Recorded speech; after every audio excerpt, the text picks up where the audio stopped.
সামনে তাকিয়ে আমি হতবাক হয়ে গেলাম। আরে এ তো ফাহিমের বাবা আর ফাহিম। ফাহিম বলল, এত বাঁচার চেষ্টা করবি না, তুই চাইলেও এখান থেকে পালাতে পারবি না।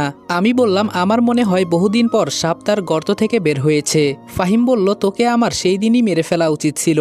ফাহিমের বাবা বলল, তুই আমার ছেলের 2টা হাত কেটে দিয়েছিস, এরপরেও আমি তোকে কিছু করি নাই, কিন্তু আজকে তোকে আমি কুকুরের মতোই মারব। আমি বললাম, চেষ্টা করে দেখতে পারিস। ফাহিমের বাবা বলল, সে দেখতে হবে না, আমি যা বলি এমনিই হয়ে যায়। কিন্তু একটা জিনিস বুঝলাম না, যে ছেলেটা কারোর সাথে উঁচু গলায় পর্যন্ত কথা বলতো না, সে কিভাবে পারলো আমার ছেলের হাত কেটে দিতে। আমি বললাম, আমি তো খারাপ পথে যেতে চাই নাই, কিন্তু তোদের মতো কিছু কুকুরের বাচ্চার জন্য যেতে হয়েছে। তবে কুকুরের ছেলে মেয়ে যে কুকুর হয় সেটা হয়তো তাদের না দেখলে বুঝতে পারতাম না। ফাহিমের বোন চোখ ডলতে ডলতে বলল, বাবা ও আমাদের কুকুর বলছে, একটু ভালো করে আদর করে দাও, আর কালকের পর থেকে আমি যেন ওকে আর পৃথিবীতে দেখতে না পাই। আমার খুব ঘুম পাচ্ছে, আমি এখন গেলাম বাবা। আমি বললাম, আরে যাবি কেন, আমাকে মারবি না? ফাহিমের বোন বলল, তোর কত দম আছে তা আজকে আমি পাল্লা দিয়ে ওজন করে দেখব। আমি বললাম, আমার বহুত দম আছে, তবে আমি যদি এখান থেকে যেতে পারি তোদের কাউকে ছাড়বো না, এটা মনে রাখিস। ফাহিমের বাবা বলল, কিন্তু তুই তো আজকে এখান থেকে যেতেই পারবি না। ফাহিম বলল, বাবা এত কথা কিসের, শালাকে মেরে দাও।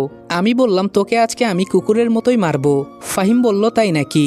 ফাহিমের বাবা তার হাতে থাকা লাঠিটা দিয়ে আমাকে মারতে লাগলো। মারতে মারতে উনি হাঁপিয়ে গেছে। হঠাৎ আমাকে মারা বন্ধ করে দিয়ে বলল, তোকে আমি এভাবে মারবো না। ফাহিম বলল, বাবা কি বলছো তুমি? ফাহিমের বাবা বলল, ওকে আমি এভাবে মারবো না, ওর মাকে আগে ওর সামনে মারবো, পরে ওকে। শুনেছি ওর মার নাকি বহুত তেজ। আমি বললাম, যদি দুনিয়াতে বাঁচার ইচ্ছা হয় তাহলে আমার আম্মুর নাম নিবি না, না হলে কিভাবে যে তোকে মারবো এটা তুই চিন্তাও করতে পারবি না। ফাহিম বলল, বাবা আর দ্বিতীয়বার এই ভুল করো না, ওকে মেরে ফেলো।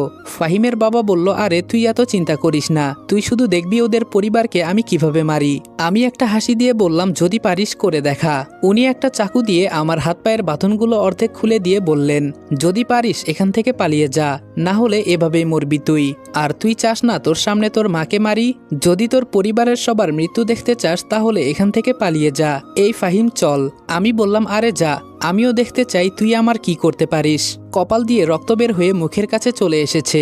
বাঁচার জন্য খুব চেষ্টা করছি, কিন্তু হচ্ছে না। কখন যে এই অবস্থায় চোখ লেগে গেছে বলতে পারি না। যখন ঘুম ভাঙলো তখন দেখি অনেকটা সকাল হয়ে গেছে। এদিকে আমার হাতের বাঁধনগুলো অনেকটাই ঢিলে হয়ে গেছে। কিছুক্ষণ চেষ্টা করার পর সফল হলাম। তাড়াতাড়ি দৌড়ে বাসায় গেলাম। আম্মু আর আব্বু আমার এই অবস্থা দেখে অবাক হয়ে তাকিয়ে আছে। সময় বেশি নাই, আগে রিয়া ম্যামের বাসায় যেতে হবে। এমনভাবে পোশাক পরলাম যাতে দেখেও কেউ চিনতে না পারে, কারণ শরীরে মারার অনেক আঘাত আছে। দৌড়ে বাসা থেকে বের হলাম। আম্মু পেছন থেকে ডেকে বলল, তোর কি হয়েছে? আমি বললাম, বাসায় এসে বলবো আম্মু, এখন দেরি হয়ে যাচ্ছে। একটা রিক্সা নিয়ে চলে গেলাম। রিয়া ম্যামের বাসার সামনে নেমে রিক্সা ভাড়া মিটিয়ে ভেতরে ঢুকে দেখি ম্যাডামের বাবা দাঁড়িয়ে আছে। যাক বাবা, যেখানে বাঘের ভয় সেখানেই সন্ধ্যা হয়। উনি আমাকে দেখেই বললেন, এই ছেলে এইদিকে আসো। আমি ম্যামের বাবার সামনে গিয়ে বললাম, জি স্যার। স্যার বললেন, তোমাকে তো চিনতে পারলাম না, তাছাড়া আমার সিকিউরিটি গার্ড তোমাকে ভেতরে আসতে দিল কেন? আমি বললাম, আরে স্যার আমাকে চিনতে পারলেন না, আমি রনি। উনি আমার দিকে একবার ভালো করে তাকিয়ে দেখলেন। স্যার বললেন, আমি তো মনে করেছি তুমি ভয় পেয়েছো, এরপরে মনে হয় আর আসবে না। আমি বললাম, কি বলেন স্যার, ভয় আর আমি? আমাকে দেখে আপনার মনে হয় আমি ভয় পেয়েছি?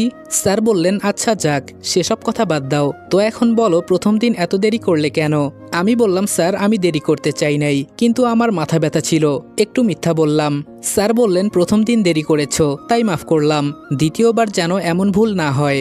আমি বললাম, না আর কখনো হবে না। এখন কি আমি যেতে পারি? স্যার বললেন, যাবে যাবে, তবে তোমাকে দেখে কেউ চিনতে পারবে না। হঠাৎ এই রূপ নিলে কেন?